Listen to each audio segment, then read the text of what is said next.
नमस्कार मित्रों, स्वागत है आपका एमपी क्लासेज के यूट्यूब चैनल पर। आज के वीडियो में हम लेकर आए हैं राजस्थान इतिहास के सबसे ज़्यादा परीक्षाओं में पूछे जाने वाले प्रश्न। तो शुरू करते हैं आज की वीडियो। पहला क्वेश्चन है, 1213 ईस्वी में मेवाड़ की गद्दी पर कौन बैठा था? ऑप्शन है जेत्र सिंह, समर सिंह, रतन सिंह या फिर तेज सिंह। तो इस क्वेश्चन का सही आंसर हो जाएगा जेत्र सिंह। 1213 ईस्वी में मेवाड़ की गद्दी पर जेत्र सिंह बैठा था और जेत्र सिंह के काल को ही या जेत्र सिंह के युग को ही मेवाड़ के इतिहास का स्वर्ण युग कहा जाता है। ठीक है, जेत्र सिंह के काल को मेवाड़ के इतिहास का स्वर्ण युग कहा जाता है। अगला क्वेश्चन है, मेवाड़ के जिस राजा को अलाउद्दीन खिलजी के आक्रमण का सामना करना पड़ा उस शासक का नाम क्या था?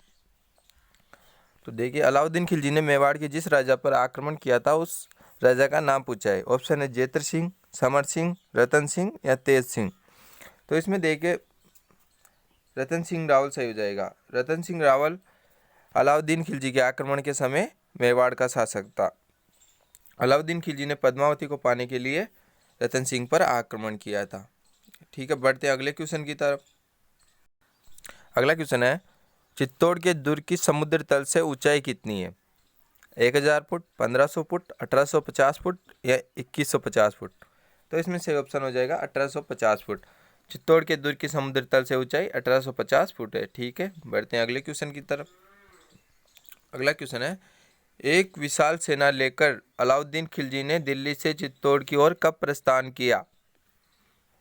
ऑप्शन है 28 जनवरी 1203 ईस्वी, 28 जनवरी 1302 ईस्वी, 28 जनवरी 1253 ईस्वी या 28 जनवरी 1303 ईस्वी। तो इसमें सही आंसर हो जाएगा 28 जनवरी 1303 ईस्वी। 28 जनवरी 1303 ईस्वी को अलाउद्दीन खिलजी ने दिल्ली से चित्तौड़ की ओर प्रस्थान करना प्रारंभ किया। ठीक है, बढ़ते हैं अगले क्वेश्चन की तरफ। अगला क्वेश्चन है, पद्मावत की रचना किसने की थी? ऑप्शन है अबुल फजल ने, फरिश्ता ने, मलिक मोहम्मद जायसी ने, अमीर खुसरो ने। तो देखिए, पद्मावत ग्रंथ की रचना मलिक मोहम्मद जायसी ने की थी। और ये ग्रंथ कब लिखा गया? ये ग्रंथ लिखा गया 1540 ईस्वी में। ठीक है, तो इतिहासकार इसको ज़्यादा मान्यता नहीं देते हैं। और इसी पद्मावत ग्रंथ के आधार पर अभी जो पद्मावत फिल्म बनी थी वो भी इसी के आधार पर बनी थी और ये 1540 ईस्वी में लिखा गया था। और रतन सिंह और पद्मावती की बात है 1303 ईस्वी की। तो ये लगभग 235 साल बाद लिखा गया था।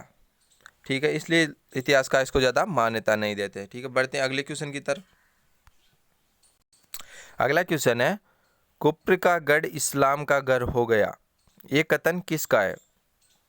अमीर खुसरो का, फरिश्ता का, अलाउद्दीन खिलजी का या हमीरदेव चौहान का। तो देखिए, कुप्र का गढ़ इस्लाम का घर हो गया, ये बात अमीर खुसरो ने कही थी। और कब कही थी? ये बात कही थी 1301 ईस्वी में,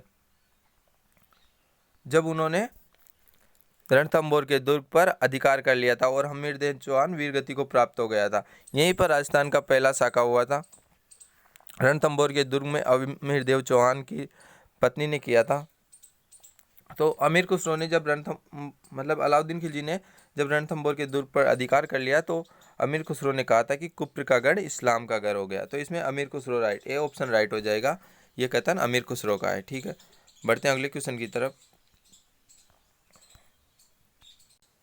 अगला क्वेश्चन है, निम्नलिखित में से किस राजस्थानी ग्रंथ में अलाउद्दीन खिलजी की जालोर विजय का विवरण मिलता है? ऑप्शन है कानड़ देव प्रबंध, खुमान रासो, अचल दास खिचीरी वचनिका या विरुद्ध छितरी।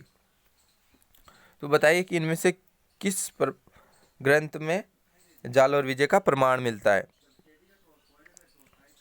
तो देखिए, इसमें ए ऑप्शन कानड़ देव प्रबंध सही हो जाएगा। इस कानड़ देव प्रबंध में जालोर विजय का विवरण मिलता है। ठीक है, बढ़ते हैं अगले क्वेश्चन की तरफ। अगला क्वेश्चन है, वह प्रसिद्ध राजपूत राजा कौन था जिसने राजस्थान में सर्वाधिक दुर्गों का जीर्णोद्धार एवं निर्माण करवाया? ऑप्शन है पृथ्वीराज चौहान, राणा रतन सिंह, महाराजा राय सिंह या महाराणा कुंभा। तो देखिए राजस्थान में एक मान्यता के अनुसार 64 में से 32 किलो का निर्माण तो अकेले महाराणा कुंभा ने करवा दिया। तो देखिए 64 में से 32 मतलब 50% तो महाराणा कुंभा ने बनवा दिए। तो इसका सही आंसर हो जाएगा महाराणा कुंभा, कि वह प्रसिद्ध राजपूत राजा महाराणा कुंभा है जिन्होंने सर्वाधिक दुर्गों का जीर्णोद्धार एवं निर्माण करवाया। और इसे आधुनिक राजस्थान का शाहजहाँ भी कहते हैं, लेकिन ये तो बस उपाधि है, ये तो शाहजहाँ के बहुत समय पहले हुए थे, लेकिन इनको आधुनिक राजस्थान का शाहजहाँ भी कहते हैं। ठीक है, बढ़ते हैं अगले क्वेश्चन की तरफ। आदि वरा की उपाधि किस शासक ने धारण की थी? अब देखिए अगला क्वेश्चन है कि आदि वरा की उपाधि किस शासक ने धारण की थी? ऑप्शन है परमार भोज, मिहिर भोज, पृथ्वीराज या विग्रहराज चतुर्थ। तो आदि वरा की उपाधि जिस शासक ने धारण की थी उसका नाम है मिहिर भोज। इसमें बी ऑप्शन सही हो जाएगा, मिहिर भोज ने आदि वरा की उपाधि धारण की थी। ठीक है, बढ़ते हैं अगले क्वेश्चन की तरफ। अगला क्वेश्चन है ढूंढाड़ राज्य की स्थापना किसने की थी? अब पहले आप ये जान लीजिए ढूंढाड़ क्या है। ढूंढाड़ जो आमेर है, जयपुर, ये सब ढूंढाड़ में आते हैं, ढूंढाड़ क्षेत्र में आते हैं आमेर और जयपुर। जितने भी आमेर के राजा थे वो ढूंढाड़ के थे। तो ढूंढाड़ की स्थापना किसने की थी? दुलर राय, मनचंद देव, राय सिंह या चंद्रसेन। तो देखिए राय सिंह और चंद्रसेन ये तो मेवाड़ के राजा थे। दुलर राय ने ढूंढाड़ राज्य की स्थापना की थी। ठीक है, बाद में इन्होंने अपनी राजधानी आमेर को बनाया और फिर बाद में जयपुर को। ठीक है, बढ़ते हैं अगले क्वेश्चन की तरफ। अगला क्वेश्चन है मंडोर के प्रतिहार क्या माने जाते हैं? क्षत्रिय, शूद्र, वैश्य या ब्राह्मण। तो देखिए मंडोर के जो प्रतिहार वंश के राजा थे वो खुद को या स्वयं को क्षत्रिय मानते थे। तो इसमें ऑप्शन सही हो जाएगा कि मंडोर के प्रतिहार खुद को क्षत्रिय मानते थे, तो मंडोर के प्रतिहार क्षत्रिय माने जाते हैं। ठीक है, अगला क्वेश्चन है कानड़ देव किसका पुत्र था? ऑप्शन है सामंत सिंह का, चांगिंग देव का, उदय सिंह का या धर्म का पाल का। तो देखिए कानड़ देव सामंत सिंह का पुत्र था। इसमें ए ऑप्शन सही हो जाएगा, कानड़ देव सामंत सिंह का पुत्र था। इसी के समय अलाउद्दीन खिलजी ने जालौर पर आक्रमण किया था, जिसमें कानड़ देव और वीरम देव दोनों लड़ते हुए वीर गति को प्राप्त हो गए थे। ठीक है, बढ़ते हैं अगले क्वेश्चन की तरफ। अगला क्वेश्चन है जालौर के चौहान राज्य की स्थापना किसने की थी? देखिए जालौर जो राज्य है जहाँ के शासक कानड़ देव के समय अलाउद्दीन खिलजी ने आक्रमण किया था, उस राज्य की स्थापना किसने की थी? धर्मपाल ने, समर सिंह ने, कीर्तिपाल ने या उदय सिंह ने। तो इसका सही ऑप्शन हो जाएगा कीर्तिपाल ने। जालौर के चौहान राज्य की स्थापना कीर्तिपाल ने की थी। ठीक है, बढ़ते हैं अगले क्वेश्चन की तरफ। अगला जो क्वेश्चन है कि हम्मीर हट की रचना किसने की थी? तो हम हठीले हम्मीर के नाम से किसे जाना जाता था? तो हम्मीर देव चौहान जो रणथंभौर के शासक थे उनको हम्मीर हठीला के नाम से जाना जाता था। उनके बारे में एक कहावत प्रसिद्ध है कि सतपुरुष वचन सिंह गमन सतपुरुष वचन कदली फले एक बार त्रिया तेल हमीरट चढ़े न दूजी बार। ऐसे इसलिए इतिहासकारों ने हमीर को हठीला हमीर कहा है। और इन्हीं के समय अलाउद्दीन खिलजी ने रणथंभौर पर 1301 ईस्वी में आक्रमण करके विजय प्राप्त कर ली थी। तो हम्मीर हट की रचना किसने की थी? इसमें ऑप्शन है जोधराज ने, जायसी ने, चंद्रशेखर ने या फरिश्ता ने। तो इसमें सही ऑप्शन हो जाएगा चंद्रशेखर ने। चंद्रशेखर ने हमीर हट की रचना की थी। इसमें बी ऑप्शन सही हो जाएगा। ठीक है, बढ़ते हैं अगले क्वेश्चन की तरफ। अगला क्वेश्चन है जालोर दुर्ग पर अलाउद्दीन खिलजी का अधिकार कब हो गया? अब जालोर के दुर्ग का अभी बताया था कि कानड़ देव चौहान और वीरम देव यहाँ इनके समय में अलाउद्दीन खिलजी ने जालोर दुर्ग पर आक्रमण किया था। तो अलाउद्दीन खिलजी का जालोर दुर्ग पर कब अधिकार हो गया? ऑप्शन है 1310 ईस्वी में, 1315 ईस्वी में, 1311 ईस्वी में या 1312 ईस्वी में। तो इसमें सही ऑप्शन हो जाएगा 1311 ईस्वी। बी ऑप्शन सही हो जाएगा 1311 ईस्वी में अलाउद्दीन खिलजी का जालोर पर अधिकार हो गया। ठीक है, बढ़ते हैं अगले क्वेश्चन की तरफ। अगला क्वेश्चन है जयपुर नगर किसने बसाया था? जयसिंह प्रथम, जयसिंह द्वितीय, मानसिंह या अनूप सिंह। अब देखिए जयसिंह प्रथम कौन था? कि मिर्जा राजा, जिसे मिर्जा राजा की उपाधि प्राप्ति और औरंगजेब ने ये उपाधि दी थी। और जय सिंह द्वितीय कौन था?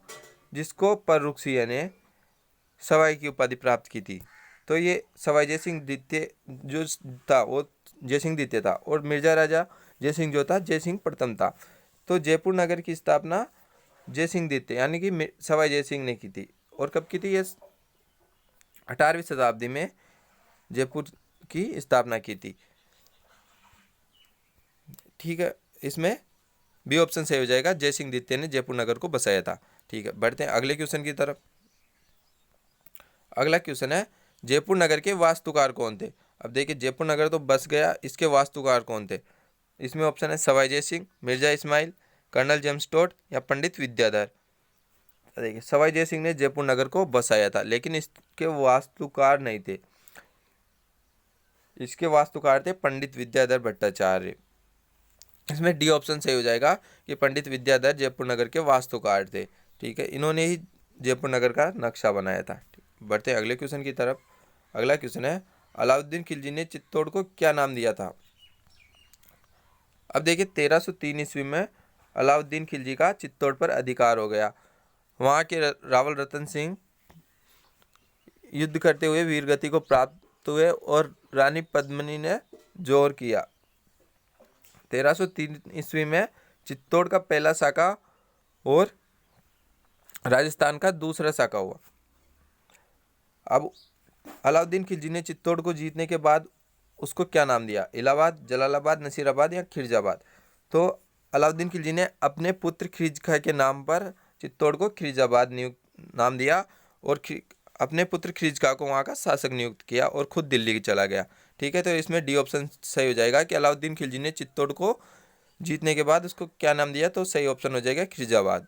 ठीक है, बढ़ते हैं अगले क्वेश्चन की तरफ। अगला क्वेश्चन है कि चौहान वंश का संस्थापक कौन था? अब जो चौहान साम्राज्य था, जो रणथंभौर, जालोर, अजमेर सब में था, इसका वास्तविक संस्थापक या सबसे पहले का संस्थापक कौन था?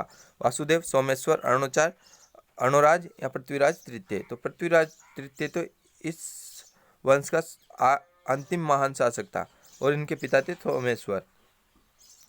ठीक है, तो इसका वास्तविक संस्थापक या राजवंश का संस्थापक वासुदेव हो जाएगा। इसमें वो ऑप्शन सही हो जाएगा, वासुदेव ने शाकंभरी के चौहान राजवंश की स्थापना की थी। तो इसमें ए ऑप्शन सही हो जाएगा कि चौहान राजवंश का संस्थापक वासुदेव था। ठीक है, बढ़ते हैं अगले क्वेश्चन की तरफ। अगला क्वेश्चन है और आज के वीडियो का अंतिम क्वेश्चन है कि अलाउद्दीन खिलजी ने रणथंभौर पर कब अधिकार कर लिया? अलाउद्दीन खिलजी ने रणथंभौर पर, जहाँ के शासक अमीर देव चौहान थे, उनको हराकर रणथंभौर पर कब अधिकार कर लिया? तो ऑप्शन है 1300 ईस्वी में, 1303 ईस्वी में, 1302 ईस्वी में या 1301 ईस्वी में। अब देखिए यहाँ 1303 ईस्वी है, इस 1303 ईस्वी में तो उसने चित्तौड़ पर अधिकार कर लिया, लेकिन राजस्थान में सबसे पहले उसने रणथंभौर पर अधिकार किया था। तो उसने रणथंभौर पर अधिकार कब किया? 1301 ईस्वी में। इसमें डी ऑप्शन सही हो जाएगा, अलाउद्दीन खिलजी ने रणथंभौर पर 1301 ईस्वी में अधिकार कर लिया। ठीक है, इसमें डी ऑप्शन सही हो जाएगा। आज के वीडियो में इतना ही। अगर आपने हमारे चैनल पर नए हो और अभी तक आपने सब्सक्राइब नहीं किया है तो सब्सक्राइब जरूर कर लिए। ठीक है, धन्यवाद, मिलते हैं अगले वीडियो में।